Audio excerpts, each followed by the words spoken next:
নমস্কার, ক্যালকাটা ডায়ালগস থেকে মনোজ দাস পেশ করছি এখনকার প্রতিবেদন। বিষয় ভারতের বিদেশমন্ত্রী জয়শঙ্করের আমেরিকা সফর। এক দুদিন নয়, ছটা দিন, 24 থেকে 29শে ডিসেম্বর। শুধু যে জয়শঙ্কর যাচ্ছেন তাই নয়, তিনি যাওয়ারও আগে দুদিন আগে চলে গেছেন ভারতের বিদেশ সচিব, যিনি আমাদের বিক্রম মিশ্রি, তিনিও আছেন আমেরিকাতে। এখনো তো বাইডেন চলে যাননি, বসেননি এখনো ট্রাম্প।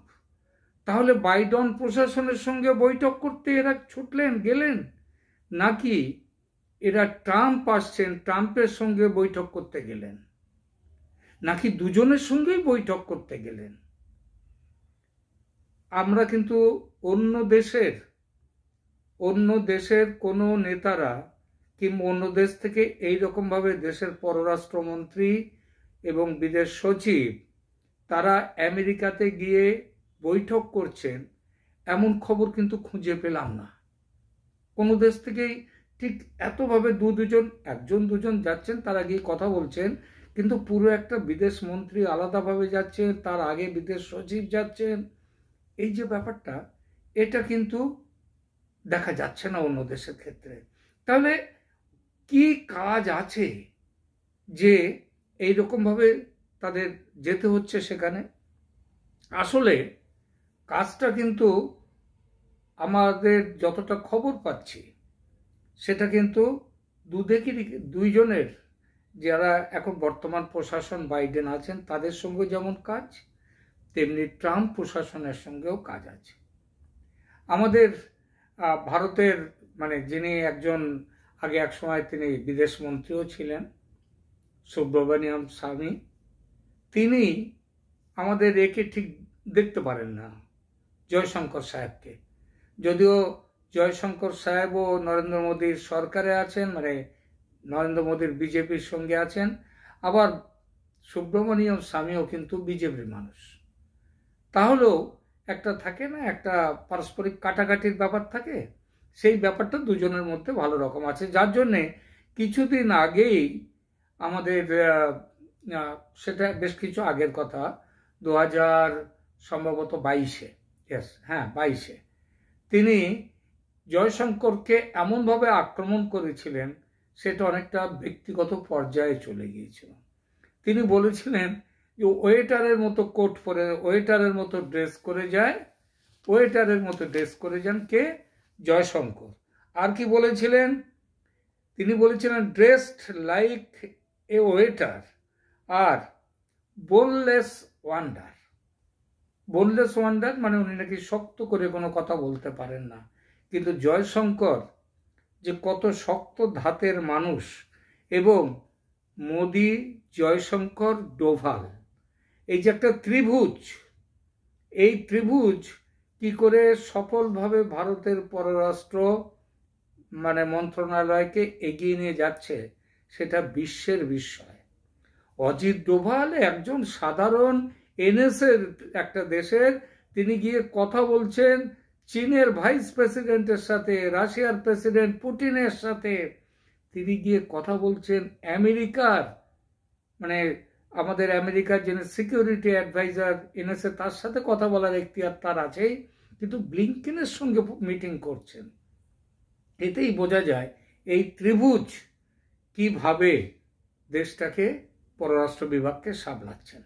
যাই হোক, এখন যে খবরগুলো পাওয়া যাচ্ছে যে প্রশাসনিক অনেক কিছু বকেয়া বিষয় থেকে যায়, আর এই বকেয়া বিষয়গুলো থাকলে তখন যে সরকার যখন চলে যাওয়ার মতো হয়, দলীয় সরকার নয়, আবার নতুন সরকার আসে যখন, তখন এই বকেয়া বিষয় যেগুলোর অনেকগুলোর ব্যাপারে সিদ্ধান্ত হয়ে গেছে, কিন্তু সেগুলো এখনো কাজে ঠিকমতো সেগুলো করা যায়নি, এমন বহু বকেয়া বিষয় থাকে। সেই বকেয়া কাজগুলো, সেগুলো মেটাবার জন্যই আগে ভাগে চলে গেছেন আমাদের সচিব, বিদেশ সচিব বিক্রম মিশ্রি, এবং গত দু তিন দিন ধরে তিনি কিন্তু সেই কাজটা অনেকগুলি মিটিয়ে ফেলেছেন। কিভাবে মিটিয়েছেন? একটু সেই জায়গাগুলো একটু বলে দিই যতটা খবর পাওয়া যাচ্ছে।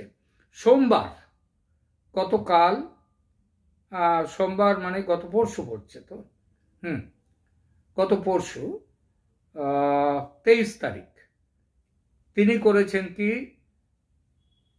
আমেরিকার deputy secretary of state Kurt Campbell এবং deputy secretary for management Richard ভার্মার সঙ্গে তার বৈঠক হয়েছে।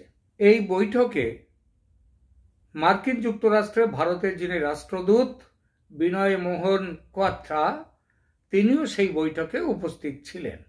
ভার্মা বলেন, আমরা পরস্পরের সঙ্গে প্রশাসনের কর্মকর্তাদের সঙ্গে বসে আমরা আমাদের যে শেয়ার্ড ইন্টারেস্ট, আমাদের দুজনেরই যেখানে পারস্পরিক কি বলবো তাদের বিষয় রয়েছে, বকেয়া বিষয়, এই সমস্তগুলো সেগুলো করে যাতে মিটিয়ে দুদেশের সম্পর্ককে গাঢ় করা যায় সেই ব্যাপারে তারা কিন্তু কথাবার্তা বলেছেন।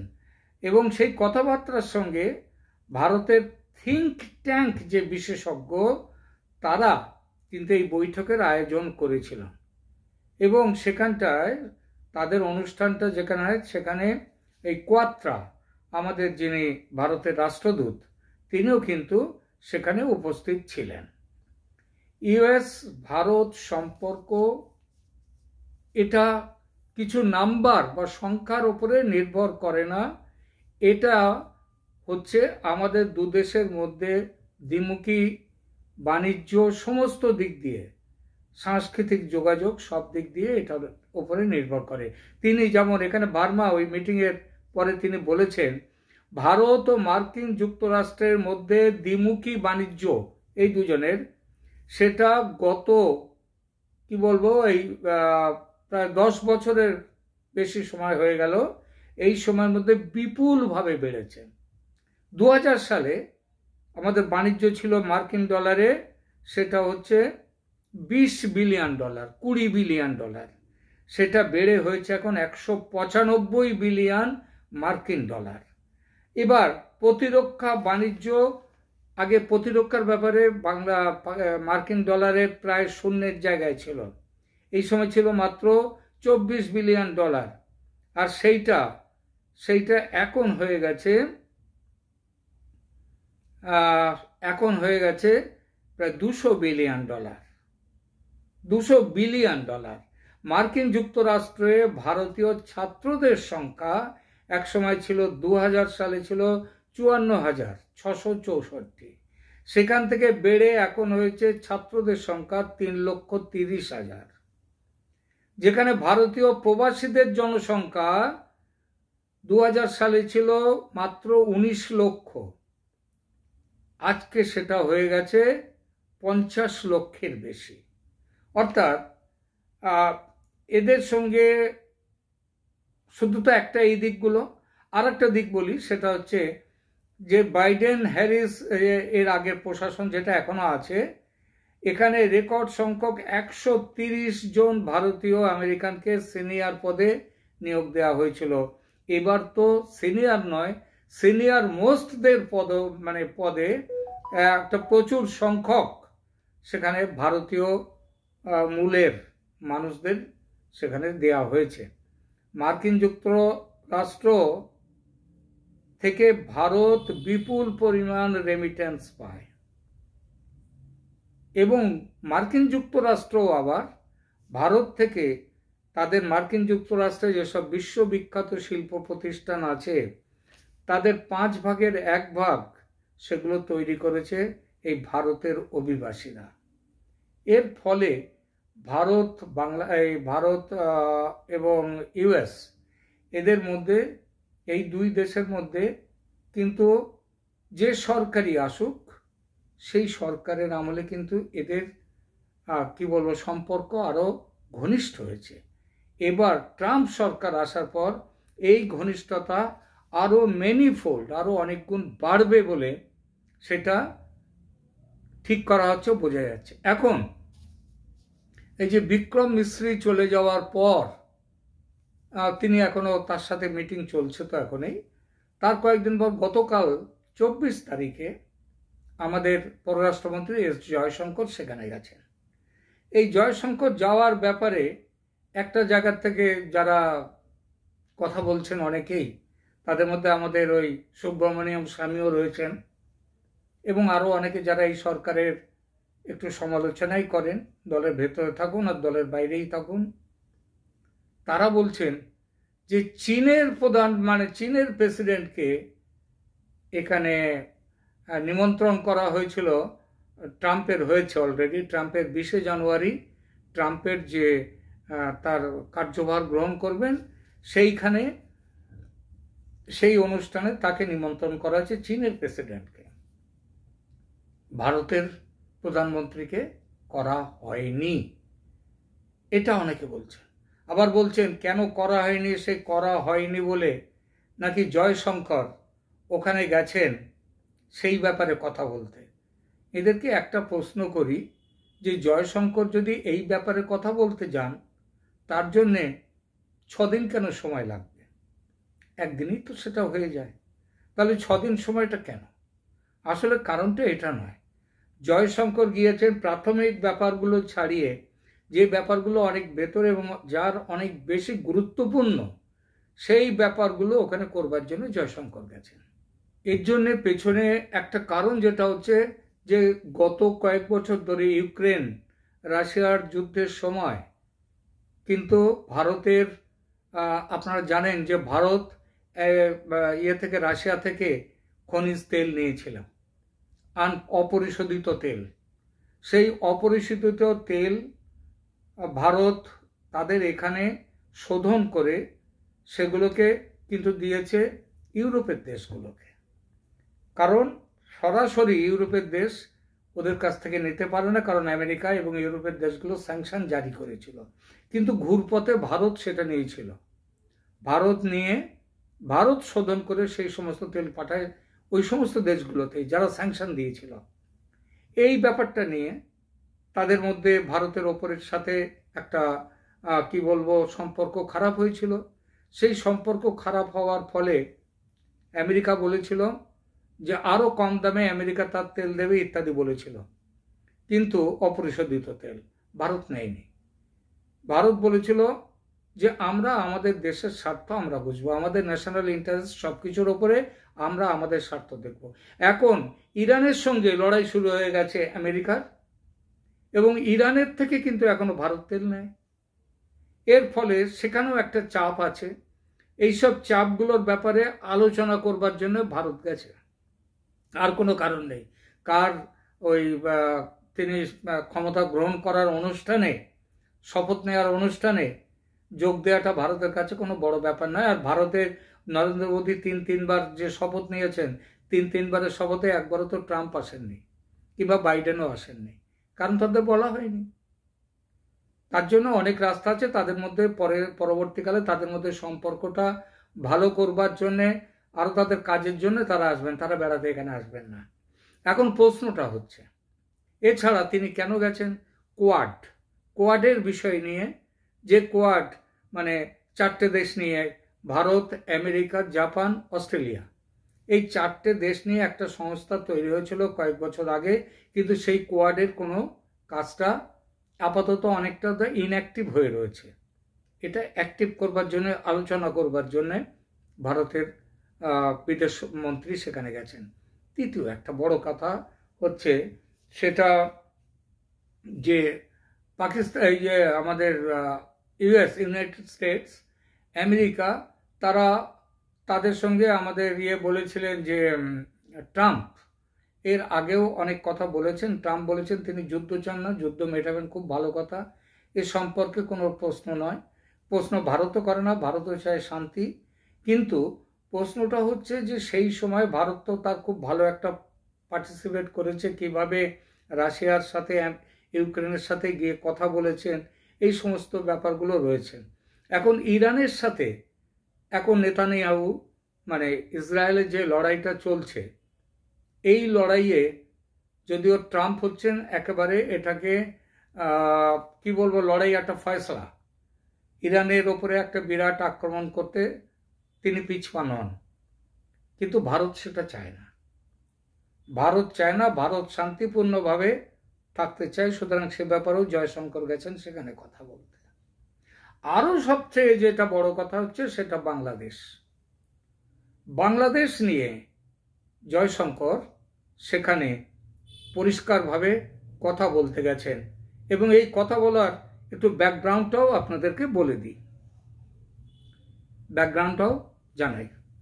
এই যে 3 দিন আগে আমেরিকা থেকে জ্যাক সুলিভান, উনি যে এই যে বললেন ইউনূসের সঙ্গে কথা বলে, তিনি কি বললেন? মোহাম্মদ ইউনূসের সঙ্গে, প্রধান উপদেষ্টা, তার সঙ্গে কথা বলে তিনি বললেন যে সংখ্যালঘুদের স্বার্থ রক্ষা করতে হবে, আইন শৃঙ্খলার উন্নতি করতে হবে, ইত্যাদি ব্যাপারগুলো। এখন এই পরিস্থিতিতে সেখানে যে গেছেন, বাইডেনের সঙ্গেও তিনি কথা বলছেন। কেন বলেছেন ওইটা জ্যাক সুলিভান? তিনি বলেছেন একটাই কারণে, সেটা হচ্ছে এই বৈঠক হবে জয়শঙ্করের সঙ্গে, তার আগে সাবধান করে দিলেন। কারণ জয়শঙ্কর এখান থেকে শুনবেন, শুনবার পর কথা বলবেন বাইডেন প্রশাসনের সঙ্গে, তারপর আবার কথা বলবেন তিনি ট্রাম্প প্রশাসনের সঙ্গে। এবং তার একটা জিনিস মনে রাখবেন, বাংলাদেশ আজকের এই আলোচনায় একটা বড় ভূমিকার জায়গায় পৌঁছে গেছে। ওখানে ট্রাম্প, আপনারা জানেন যে তার নির্বাচনের আগে কিভাবে হিন্দুদের উপর অত্যাচার নিয়ে তিনি কথা তুলেছিলেন, কিভাবে সেখানটায় কথা বলেছিলেন। আপনারা নতুন করে সেটা বলার দরকার নেই। এখন ট্রাম্প প্রশাসনের যে গোয়েন্দা বিভাগ ইত্যাদি সমস্ত অনেকগুলো বড় বড় বিভাগ, সেই বিভাগে বসে রয়েছেন ভারতীয়রা, ভারতীয় বংশোদ্ভূতরা, এমনকি সেখানে গাবার্ডের মতো যিনি হিন্দু, আমেরিকান হিন্দু, তিনিও তার মধ্যে রয়েছেন। এবং তারা হচ্ছেন ইসকনের তারা সমর্থক, মানে তাদের সদস্য, ইসকনের সদস্য গাবার্ড, তুলসী গাবার্ড। এখন এই যে ব্যাপারগুলো, এই পুরো ব্যাপারটা নিয়ে তাদের সাথে, কারণ বাংলাদেশ ক্রমশ যে জায়গায় চলে যাচ্ছে, যেভাবে পাকিস্তান এসে বাংলাদেশে ঘাঁটি গাড়ছে নতুন করে, ভারত এখনো চুপ করে রয়েছে, শুধুমাত্র সে দেখছে যে এখনো চুপ করে থেকে দেখি যে এরা অবস্থাটা নিজেদের থেকে কিছুটা উন্নতি করতে পারে কিনা। হিন্দুদের ওপর অত্যাচার কিছুটা যে কমেছে, এ খবর আমরা বাংলাদেশ থেকেও পাচ্ছি। এই কমাটা কিন্তু ভারত পেছন থেকে সমানে চাপ দিয়ে গেছে বলেই এই জিনিসটা হচ্ছে। কিন্তু হিন্দুদের ব্যাপারে এই ব্যাপারটা মিটলেও যেভাবে পাকিস্তান এসে ক্রমশ দখল করে নিচ্ছে সমস্ত জায়গায়, ওখানে হাজির হচ্ছে, যেভাবে একের পর এক জাহাজ আসছে, এবার তো শুনতে পাচ্ছি সেই জাহাজের প্রায় 190টা মতো কন্টেনারের কোনো খোঁজ পাওয়া যাচ্ছে না। অর্থাৎ সেগুলো কিভাবে কি যাচ্ছে, ভারতের মধ্যে দেখা যাচ্ছে চতুর্দিকে আমাদের ভারতে এখানে আসছে, বাংলাদেশ থেকে যে সমস্ত উগ্রপন্থীরা ভারতে আসছে ধরা পড়ছে। এই পুরো ব্যাপারটা নিয়ে একটা বড় একটা অ্যাকশনের জায়গায় কিন্তু যাচ্ছে, ভারত যাচ্ছে, আমেরিকাকে তার সঙ্গে নিচ্ছে। আমেরিকাকে শুধু সঙ্গে রাখছে, সেই বলে একটা হিন্দিতে কথা বলে না, খানা পাকানা, খাবার তৈরি হচ্ছে। এবং এই খাবার তৈরি এবার কিন্তু বাংলাদেশ বুঝতে পারবে। এবং এবার গিয়ে যতটা আমরা খবর পেয়েছি, শেখ হাসিনা তিনি কবে ফিরবেন, কবে ফিরতে পারেন, ইত্যাদি ব্যাপারগুলো নিয়ে ত্রিমুখী আলোচনা হবে। একসাথে 3 জন বসবেন না, বাইডেন, ট্রাম্প এবং জয়শঙ্কর। তারা এইবারেই মোটামুটিভাবে ঠিক হয়ে যাবে যে কবে শেখ হাসিনাকে বাংলাদেশে নিয়ে যাওয়া হবে। এবং এটাও মোটামুটি ঠিক, সেটা সবাই জানতে পারবেন যে ওখানে কিন্তু নতুন করে ভোট এই মুহূর্তে হবে না। যেটা হবে সেটা বৈধ প্রধানমন্ত্রী হিসেবে শেখ হাসিনাকে নিয়ে যাওয়া হবে, বসবেন তিনি, তারপর ভোট হবে। এবং সেই ভোটে নজর রাখবে ভারত, আমেরিকা, জাতিসংঘ, সবাই মিলে নজর রাখবে সেখানে। কিন্তু সেই ভোট এই সরকারের হাত দিয়ে হবে না। কারণ তাহলে যে অভিযোগ হাসিনার বিরুদ্ধে করেন ওরা, তার কয়েক গুণ বেশি অভিযোগ হবে ওদের বিরুদ্ধে এই ভোটে। কারণ ওই যে ছাত্র জনতা তারাও করছে, মানে নতুন রাজনৈতিক দল, তাতে আমাদের ইউনূস সাহেব থাকবেন, তাদের উপরে নির্ভর করে বিএনপি ইতিমধ্যেই বলে দিয়েছে যে এরা রাজনৈতিক দল করছে, সুতরাং এই নির্বাচন এটা কখনো বৈধ নির্বাচন হবে না, বিএনপি ইতিমধ্যেই বলে দিয়েছে। এখন সেই জায়গাতে এরা পৌঁছচ্ছে। সুতরাং শেখ হাসিনা মানে ক্ষমতায় বৈধ প্রধানমন্ত্রী হিসেবে তাকে ক্ষমতায় নিয়ে যাওয়া হবে। কারণ এটাও একটা বড় কারণ যে সংবিধানকে এরা বাতিল করতে চাইছে সেই সংবিধানে কোনো কেয়ারটেকার গভর্নমেন্টের নাম নেই। সেখানে কোনো যেটা অস্থায়ী যে এখন কেয়ারটেকার গভর্নমেন্ট কিংবা ইন্টারিম গভর্নমেন্ট সেই সংবিধানে নেই। সুতরাং এই সংবিধানকে আমরা কেউই ছুড়ে দিতে পারবে না, আমেরিকাও ছুড়তে পারবে না, কেউই ছুড়ে ফেলে দিতে পারবে না। সুতরাং সংবিধানকে মেনে শেখ হাসিনাকেই প্রধানমন্ত্রী হিসেবে পুনঃস্থাপিত করে তারপর যা হবার সেইটা হবে। এই সমস্ত আলোচনাগুলো থ্রেডবেয়ার ভাবে করবার জন্য শেখ হাসিনা চলে গেছে। এই আমাদের জয়শঙ্কর বিদেশ মন্ত্রী, তিনি এখন আমেরিকায় 5-6 দিন ধরে তিনি এই কাজগুলোই করবেন। আজকের মতো এখানে থামছি। নমস্কার।